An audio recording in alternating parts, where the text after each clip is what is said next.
Good afternoon, folks. It's Darrell Coleman, 89, Agape Force, and I've arranged a conference for us today. I'm sick and tired of calling the East and then making a long-distance call to the West, making calls to the UK. I'm done with all that. I've arranged a conference, so I'm in the presence of the Joel Knight, Joel Fitzgerald Knight of the Apple Creek Golden Apples. And to my right, I have Richard Flynn. He is the rusher, one of the rushers for the Toronto West Saints. This is another exclusive that I've put together for the DFL. Going into the finals, this is finals week of the DFL. And this is epic here, folks. We have the rusher going up against the quarterback. And there's a lot at stake here. Joel Knight is known as a runner. Former track star. Held a record at 16 for the 200 meters, and I mean any rusher would be trembling in their pants. Male, female, horse, dog, cat, anyone who's running at Joel, they have to bring their A game. So I want to know from Richard a couple things. I got questions, and I need the answers, and I need the answers now. So Richard Flynn of the Toronto West Saints is going to let me know today how they plan to slow down Joel Knight and how they plan to win this game on Saturday night. Okay, first of all, good afternoon, everyone.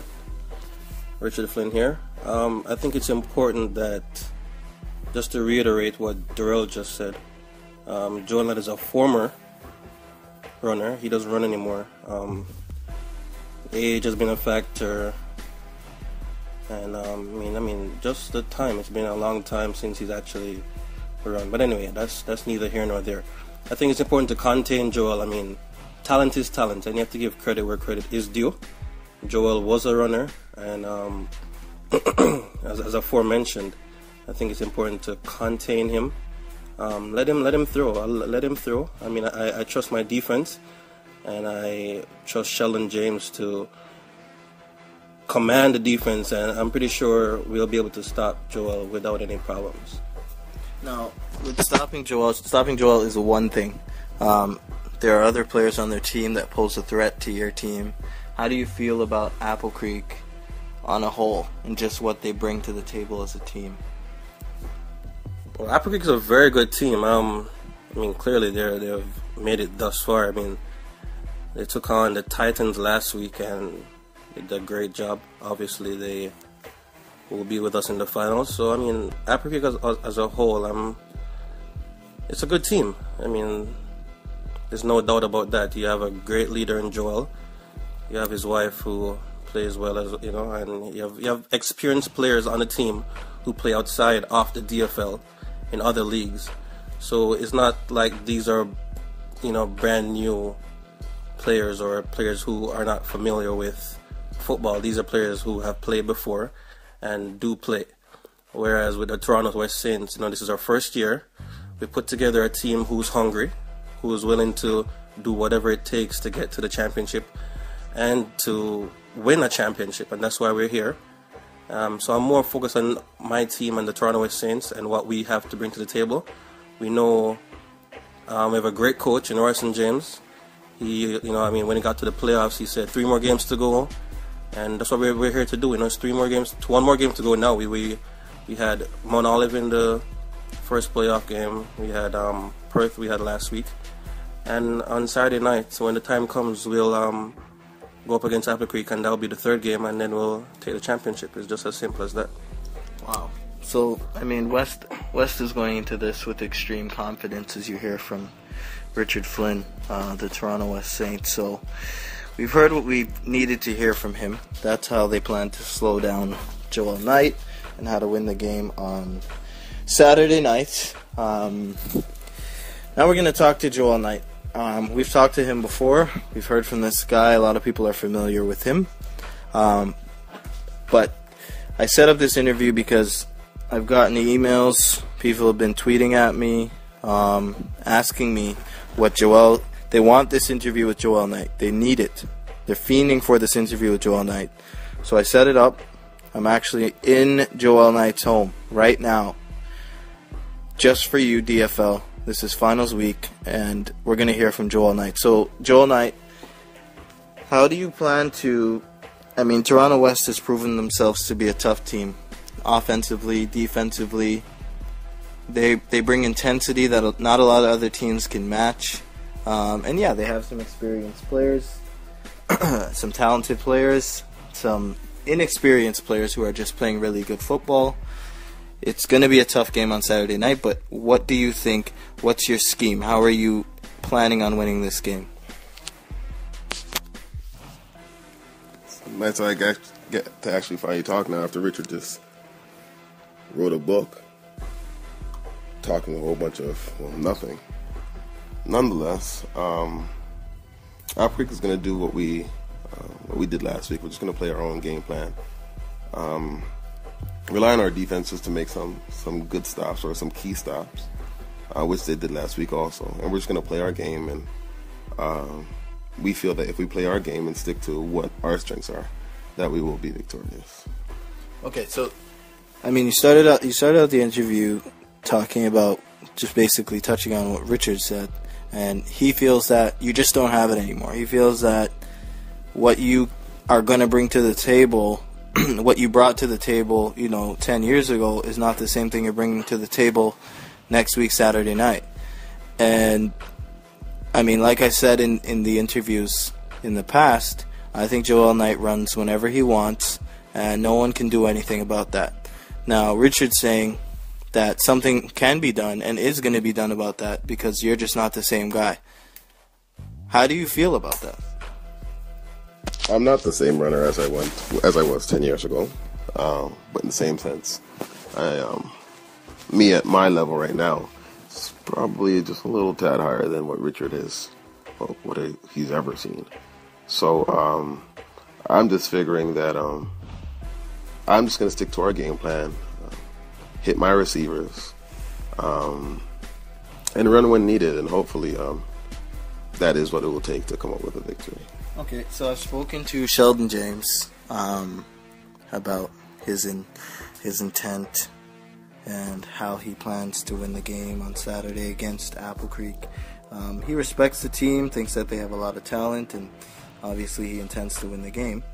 Now, you and Sheldon James, in our first interview, Joel, you said that if you had a rival, the rival would be either East or Toronto West, and you said Toronto West because you had a personal rivalry with Sheldon and Darnell. So how important is this game to you in terms of making sure that you get this win? This game is important to me on a personal level. Like, I just want to shut up my friends. But in the same sense, I'm not playing for me. I'm playing for my team. And it's a team game. So I'm going to put away my personal differences with Sheldon and Darnell and Richard and Uncle Roy. And I'm just going to come out and play properly. Not going to let their trash talking get to me or their complaining get to us. We're just going to go out and play our game. And we feel that we'll just, if we play to our strengths, like I said earlier, that we should hopefully come up with a victory. Now, you mentioned complaining, and I just want to touch on that for a second.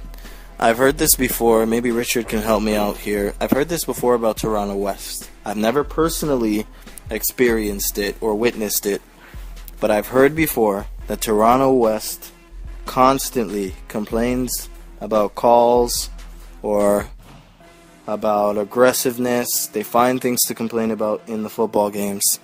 Why is that, Richard? Well, first of all, I think that statement is false. We don't find things to complain about. We're here to play football.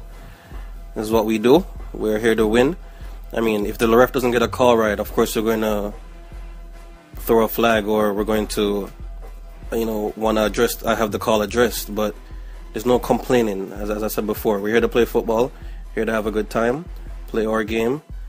So there's all this discrepancy and all this pretty much foolishness about complaining. No one has time to complain. We're just here to win. All right, well spoken. What I would say is Toronto West isn't the favorite. It doesn't seem that they are the favorite in the league and I've spoken to Sheldon James about this. Why isn't Toronto West the favorite? Like, who would you say, Richard, is your rival so far, Toronto West, in your first year? Do you have a rival to date? Well, you know what? It's funny you asked that. We actually, I mean, I was even speaking to Darnell James recently. We love being the underdog. We love it. The underdogs, I mean, always end up to come out on top. So, I mean, in any event, whatever the deal is, whatever the people always talk, whether it's the commissioner, whether it's whoever. I mean, I know the commissioner has a lot to say, but whoever it is, they can always talk. As I said before, we're not here to do much talking. I mean, we're here to win. We're here to play some football, have some fun, and win this championship. Interesting. Now, I have to ask, Richard. I wouldn't be doing my job if I didn't ask. And I have to do my job here for the DFL. It is finals week. Why did you mention the commissioner? Like, what did you mean by that? The commissioner loves to talk, or people love to talk, and what is it? Is there a personal vendetta with Toronto West and the commissioner? Is there an issue? Let us know what's really going on here. I feel like you have something inside. I'm going to be your psychologist for a second. I just want you to let it out. What's up?